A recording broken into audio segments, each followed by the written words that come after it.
ये क्या बना रही हो बहू? माँ जी मैगी बना रही हूँ, बस 2 मिनट में बन जाएगी। बस हाथों से मेहनत करनी ही नहीं, न सब्जी काटनी है न मसाला भुनना है, ये मैगी बनाकर छुट्टी करती हो। हम नहीं खा सकते बहू ये रोज रोज मैगी। माँ जी इसमें बुराई ही क्या है? मैगी इतनी तो स्वाद लगती है, पता नहीं आपको मैगी क्यों नहीं पसंद आती। कोई जबरदस्ती थोड़े है बहू की जो चीज तुम्हें खानी पसंद हो वो मुझे भी पसंद आए। अब कान खोलकर सुन लो, आज से ये मैगी तुम अपने लिए ही बनाया करो। हमारे लिए तुमसे रोटी सब्जी नहीं बनती तो मैं खुद बना लिया करूंगी। ठीक है, जैसी आपकी मर्जी। बताओ, ये कलयुग है, बहू के होते हुए भी बूढ़ी सास रोटी बनाए। अब यही दिन देखने रह गए थे। कमला आलस में रहकर खाना बनाने से कतराती थी। अब वो अपने लिए मैगी बनाती और सास सबके लिए रोटी सब्जी बनाती। कमला, क्यों सारा दिन मैगी बनाती रहती हो तुम? रोटी सब्जी बना लिया करो ताकि मन को भी परेशानी ना हो। मुझे मैगी खाना पसंद है। मैं शादी से पहले भी मैगी खाती थी, मुझे रोटी सब्जी कभी पसंद ही नहीं आई, इसलिए मैं यहाँ भी मैगी बनाकर खा लेती हूँ। अब आप सब मैगी नहीं खाते तो इसमें तो मेरी कोई गलती नहीं है ना, और मुझे खाना बनाना अच्छा भी नहीं लगता। आप सबने मैगी खानी है तो मैं बना दूंगी, पर रोटी सब्जी बनाने के लिए मुझे मत कहा करो, मैं नहीं बनाऊंगी। कमला ने रोटी सब्जी बनाने के लिए घर में साफ मना कर दिया। जानकी, कोई बात नहीं, कभी कभी रोटी बना लिया करो, वरना बहू मैगी बनाती है तो हम वही खा लिया करेंगे। जानकी चुप रही, वो कुछ नहीं बोली। एक दिन कमला बाजार से लौट रही थी। उसने देखा एक औरत कबाड़ी वाले को मसाले और दूध के काफी सारे पैकेट बेच रही है। बदले में उस कबाड़ी वाले ने औरत को पैसे दिए। ये देखकर कमला चौंक गई, फिर कुछ सोचकर बोली, भैया कोई से भी पैकेट खरीद लेते हो क्या?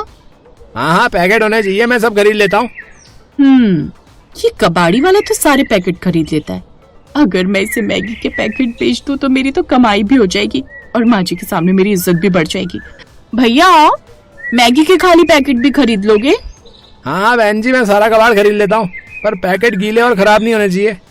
तो ठीक है भैया, मैं तुम्हें अपना घर बता देती हूँ, तुम 1-2 महीने बाद मेरे से पूछते हुए निकल जाना। कमला के चेहरे पर एक अलग खुशी थी। उसने उसी दिन से मैगी के खाली पैकेट जमा करने शुरू कर दिए। कमला जब भी मैगी बनाती खाली पैकेट संभाल कर रख लेती। एक दिन रसोई की सफाई करते हुए सास जानकी ने जमीन पर बिखरे पैकेट देख लिए। तभी कमला आ गई। माँ जी, ये मैगी के पैकेट कूड़े में नहीं फेंकने, ये मैं जमा कर रही हूँ। लो, पहले मैगी खाती थी, अब क्या मैगी के पैकेट भी पकाकर खाने का इरादा है? अजी सुनते हो? रमेश, तू भी इधर आ बेटा। क्या हुआ माँ?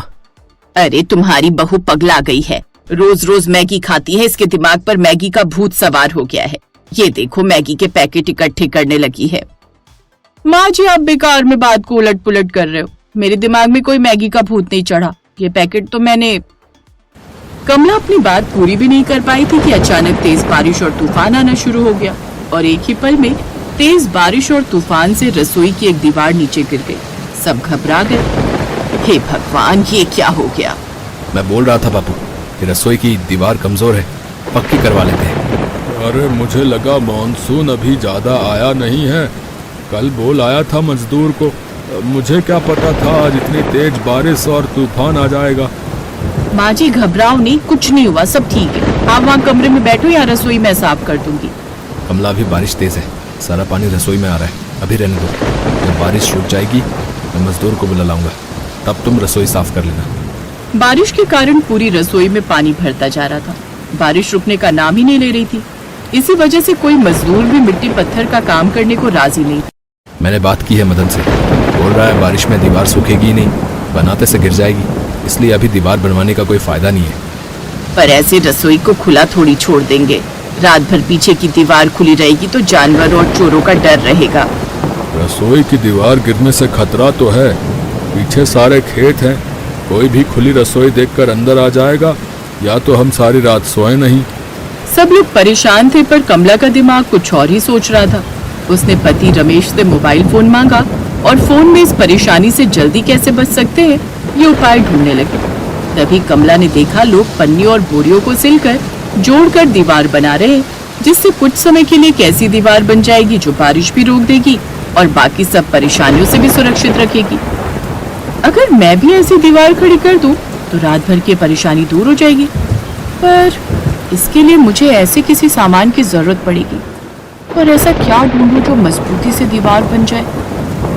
तभी कमला की नजर मैगी के ढेर सारे पैकेट्स पर गई और उसे आइडिया मिल गया आइडिया। अब मैं इन सारे पैकेट को जोड़कर एक दीवार बनाऊंगी। इसके लिए मुझे इन सारे पैकेट को आपस में मजबूती से जोड़ना होगा। मुश्किल है पर नामुमकिन नहीं, बस मैं कर पाऊं। सबसे पहले मुझे इन पैकेटों को इस तरह से जोड़ना होगा कि वे एक मजबूत दीवार की तरह खड़े हो सके। मेरे पास सिलाई मशीन तो है नहीं, तो मुझे इन्हें सुई धागे से ही जोड़ना होगा। उसने मैगी के खाली पैकेटों को एक एक करके आपस में सिलना शुरू किया। इन खाली पैकेटों से क्या कर रही है बहू? दीवार बना रही हूँ। कमला, क्या तुम ठीक हो? इन पैकेटों से दीवार कैसे बनेगी? मतलब पहले रसोई में मैगी खाई जाती थी, आज रसोई मैगी से बनाई जाएगी भाई। जी बाबूजी, आप सब बस देखते जाओ, ये काम करेगा, मुझे पूरा विश्वास है। पता नहीं क्या फालतू के काम लेकर बैठ गई है। कमला ने बिना रुके काम किया। उसने मैगी के पैकेटों को एक के ऊपर एक और एक के बगल में एक सिलकर एक बड़ा लचीला पर्दा बनाना शुरू कर दिया। ये दिखने में अजीब लग रहा था, लेकिन कमला की लगन देखते ही बन रही थी। कुछ ही घंटों में उसने एक ऐसा पैनल तैयार कर लिया जो रसोई की टूटी हुई दीवार के हिस्से को ढक सकता था। हालांकि वो पूरी तरह से मजबूत ईंट की दीवार जितनी नहीं थी, लेकिन ये बारिश और हवा को रोकने के लिए पर्याप्त थी। अब बस इसे वहां लगाना है। रमेश और ससुर ने कमला की मदद की। उन्होंने मिलकर मैगी के पैकेटों से बने उस बड़े पर्दानुमा पैनल को रसोई की टूटी दीवार पर खड़ा कर दिया। मुझे विश्वास नहीं हो रहा, इन मैगी के खाली पैकेटों से तुमने सच में एक दीवार बना दी। मेरी बहू तो सच में समझदार निकली, मैं तो तुम्हें आलसी समझती थी। कमाल है कमला बहू, ये तो सच में काम कर गया। बारिश का पानी आना बंद हो गया है। हाँ कमला, तुमने तो कमाल कर दिया। मैंने कभी सोचा भी नहीं था कि ये खाली पैकेट इतने काम आ सकते हैं। तभी तो तुम्हारा फोन मांगा था। मैंने फोन में इस तरह की दीवार बनानी सीख ली थी और मेरे मैगी के पैकेट काम आ गए। पर बहू, बात बीच में अधूरी रह गई। तुमने ये मैगी के पैकेट इकट्ठे क्यों किए थे? कमला ने सास को सारी बात बताई।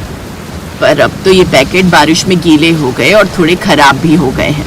अब इन्हें कैसे बेचोगी? माँ जी, मुझे इन खाली पैकेट की कीमत मिल गई है। जरूरत पर जो चीज काम आए वही तो सबसे कीमती होती है।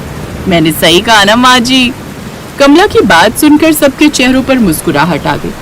कमला की सास समझ गई कि कमला सिर्फ नाम की आलसी थी, वैसे वो बहुत समझदार और मेहनती थी।